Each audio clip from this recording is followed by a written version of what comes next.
Разом з вами ми хочемо забезпечити їм найкращий догляд. Брід. Плани люблять тишу. Сили оборони продовжують інтригувати українців і закликають зберігати інформаційне мовчання, аби не нашкодити нашим воїнам. Бо ж вони за добу порадували звільненням перших кількох населених пунктів на Донеччині. І це лише та частина, про яку нам повідомляє керівництво ЗСУ. Тож продовжуємо зберігати інформаційну тишу, а от на Росії усе геть інакше. Збрехати, облаяти, сказати зайвого, зробити лихо, а потім виправдовуватися, мовляв, «ета не ми». Такі там звичаї, традиції і порядки. Але з'являються у росіян і нові звички. Ще раз дивимося історичні кадри звільнення населених пунктів та що у ворогів на Росії. У хроніці 473-го дня Великого вторгнення Росії у матеріалі Юрія Пугача. Виганяємо з нашої рідної землі ворога. Це самі приємніші відчуття.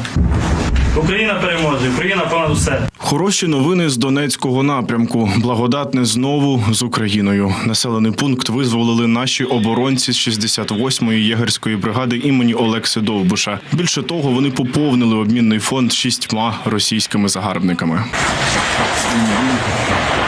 Ще більше хороших новин. Український стяг знову замайорів і над селом Нескучним. Воно теж у Донецькій області. Це результат роботи окремого батальйону «Арей» Української добровольчої армії. Слава Україні! Героям слава! І на цьому хороші новини не закінчуються. Ще 95 українських полонених повернулися додому.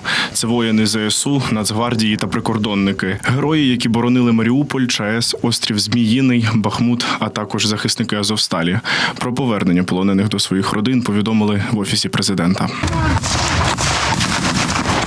Тим часом ворог не полишає мрій, надій і сподівань про повну окупацію Луганської та Донецької областей. І не тільки. Тільки Російська Федерація.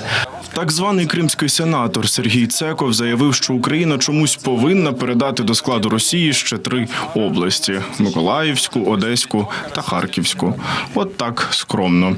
Але в українських сил оборони свої плани. Які?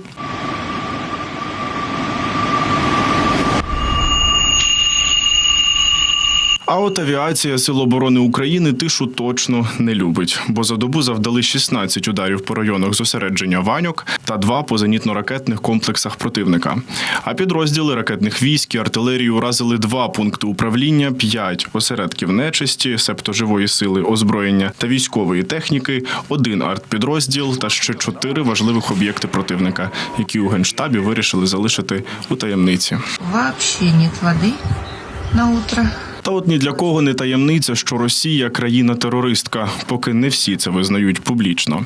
Організація Об'єднаних Націй не має доступу до незалежної інформації про обставини, що призвели до руйнування Каховської гідроелектростанції. Але всі це чудово усвідомлюють.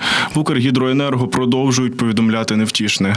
Рівень води в Каховському водосховищі продовжує знижуватись. За добу вода впала на понад метр, а від моменту підриву більше ніж на 7 метрів. Тим часом Росія передислоковує найбільш боєздатні частини з Херсонського напрямку. Підрив Каховської ГЕС, вочевидь, здійснювався з розрахунку не допустити проведення наступу силами оборони України на Херсонському напрямку та вивільнити необхідні резерви для їх перекидання на Запорізький та Бахмутський напрямки. Також руйнуванням Каховської ГЕС російське керівництво намагається відволікти частину сил та ресурсів Сил оборони України на ліквідацію техногенної катастрофи, тим самим унеможливити звільнення окупованих територій на лівобережній частині Херсонської області. І на цьому рашисти і не думають зупинятися. В неділю атакували човен з цивільними. Відкрили вогонь у спини людям, які евакуювалися з лівого берега Херсонщини. За попередніми даними відомо про 3 загиблих та 23 травмованих.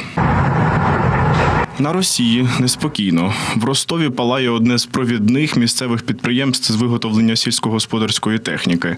А на Білгородщині 15 вантажних вагонів зійшли з рейок. Місцева так звана влада заспокоїла, мовляв, вагони були порожні, і ця раптова аварія не вплине на рух інших потягів. Однак електропотягів та приміського сполучення там не видно протягом усього дня. Його таки зупинили. Формування оперативних отрядів, содействия обороні і безпечності. Заметушилися на Псковщині. Там формують місцеві загони самогубців, так зване російське ТРО, і готуються до нападу. Увага! Зі сторони Естонії та Латвії. По максимуму используем опыт Белгородчины. Використовує його й головний орк РФ Пригожин, вкотре критикує Мінвідступу Росії. А воно, на чолі з Шойгу, вимагає, щоб усі найманці Вагнера підписали контракти. ЧВК «Вагнер» не будет подписывать никаких контрактов с Шойгу. Именно из-за того, что Шойгу не может нормально управлять воинскими формированиями. То, что может случиться после этого приказа, нам не будут давать вооружение и боеприпасы, розберемося. Знову починається. Чекаємо на чергову війну вагнерівців з регулярними військами РФ. А ще пам'ятаємо. Юрій Пугач, 5 канал.